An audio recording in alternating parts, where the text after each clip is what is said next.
सभी किसान भाइयों को नमस्कार। यूट्यूब चैनल फार्मिंग लाइफलाइन पे आपका स्वागत है। किसान भाइयों, आज हम बात करेंगे कि किसान भाई किस प्रकार अपने ही खेत में गेहूं और सरसों की बेस्ट वैरायटी तैयार कर सकता है। ऐसी वैरायटी जो उसकी मिट्टी और उसके पानी के लिए सबसे सूटेबल होगी। कोई भी यूनिवर्सिटी उसके मुकाबले की वैरायटी तैयार नहीं कर सकती। किसान भाइयों समझते हैं इस बात को। जब कोई भी यूनिवर्सिटी और रिसर्च इंस्टीट्यूट कोई नई वैरायटी तैयार करता है तो वो एक लंबे चौड़े बड़े एरिया के लिए वो वैरायटी तैयार करता है, जैसे कि पूरे उत्तरी भारत के लिए, मध्य भारत के लिए या दक्षिण भारत के लिए। तो किसान भाइयों, वो वैरायटी जो है ना, आपकी हर एक जगह पे कारगर सिद्ध नहीं होती है।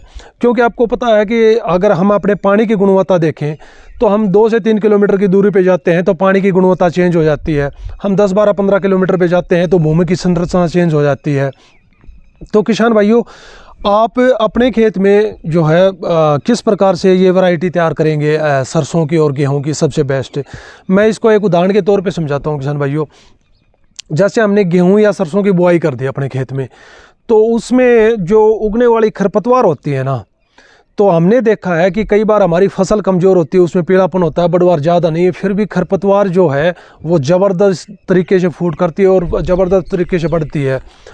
और उसके अगर हम उखाड़ के देखते हैं तो जड़ें भी बहुत सफ़ेद लंबी और मजबूत जड़ें होती हैं, जबकि हमारी फसल जो होती है वो कमज़ोर होती है।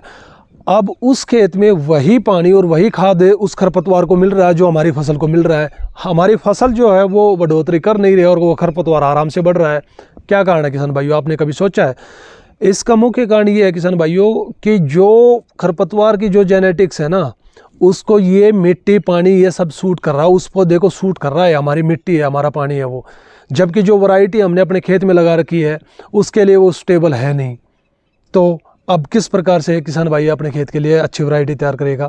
सबसे पहले तो किसान भाइयों, आपने करना क्या है, जो आपके एरिया में जो गेहूं की और सरसों की वैरायटी जो सबसे अच्छी पैदावार देती है, आपने उसका चुनाव करना है। वो वैरायटी आप अपने खेत में बोएंगे।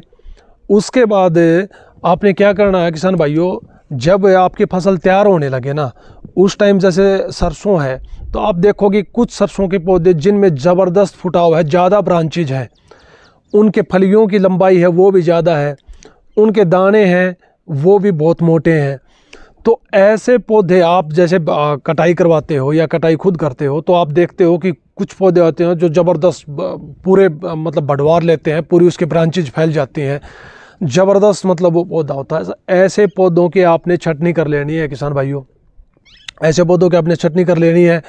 और वो पौधा वो है जो आपके पानी में और आपने जो खाद पानी उसको दिया है, आपका जो खेत की मिट्टी है उस मिट्टी के अंदर और जो पौधे हैं उससे सबसे ज़्यादा बढ़ रहा है और उसमें कोई भी रोग नहीं है। खास बात ये है। तो किसान भाइयों, वो जो जिन्स है ना, वो आपके खेत के लिए सबसे सूटेबल है।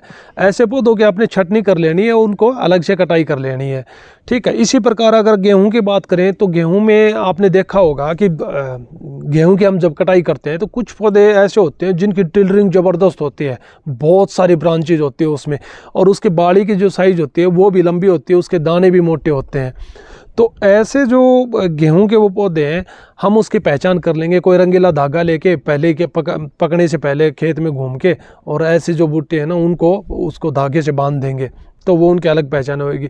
उस जिस खेत से हम अपने बीज को ले रहे हैं ना, उस खेत की कटाई जो हम हाथ से करवाएंगे और उन पौधों को हम अलग कटाई करवा लेंगे। तो किसान भाइयों, अब इन पौधों को आप जो है ना निकाल के इसको अच्छे से धूप में सुखा के और किसी एयर टाइट उसमें आप कंटेनर में या पॉलीथीन में उसको बंद करके अगले समय के लिए, बिजाई के समय के लिए तक उसको रखें। और जब आपको बिजाई करनी हो तो उस समय आप उसका सीड ट्रीटमेंट ज़रूर करें। जो भी आपका अगर गेहूं है तो जैसे हम टेबुकोनाजोल से करते हैं, प्लस कोई एक अच्छा इंसेक्टिसाइड लेते हैं उसके लिए। और इसी प्रकार सरसों है, उसके भी अच्छे फंगिसाइड से हमें ट्रीटमेंट करके और फिर उसकी बुआई करेंगे।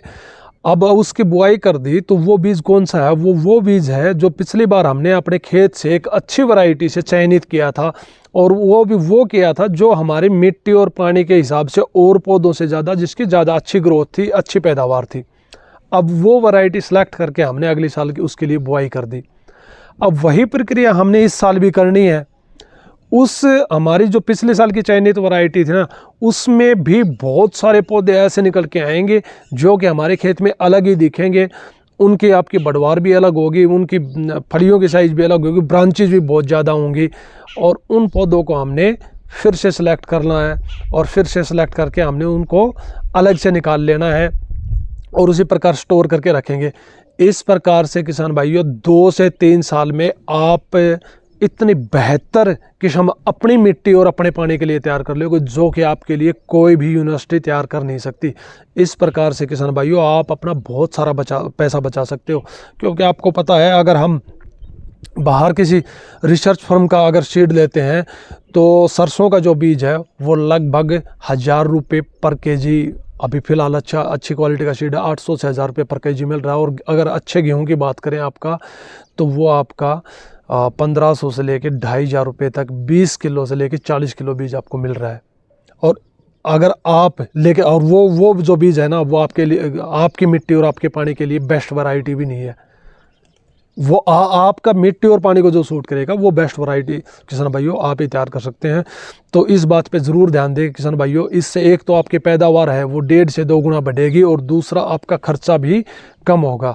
और किसान भाइयों आप इस यूट्यूब चैनल को सब्सक्राइब करना न भूलें, और क्योंकि जैसे ही मैं कोई नया वीडियो डालूंगा तो आपको पता लग जाएगा फार्मिंग लाइफलाइन पे नया वीडियो डल गया है। और किसान भाइयों आगे भी समय समय पे मैं आपको अच्छी जानकारी देता रहूँगा। आज के लिए इतना ही किसान भाइयों, नमस्कार।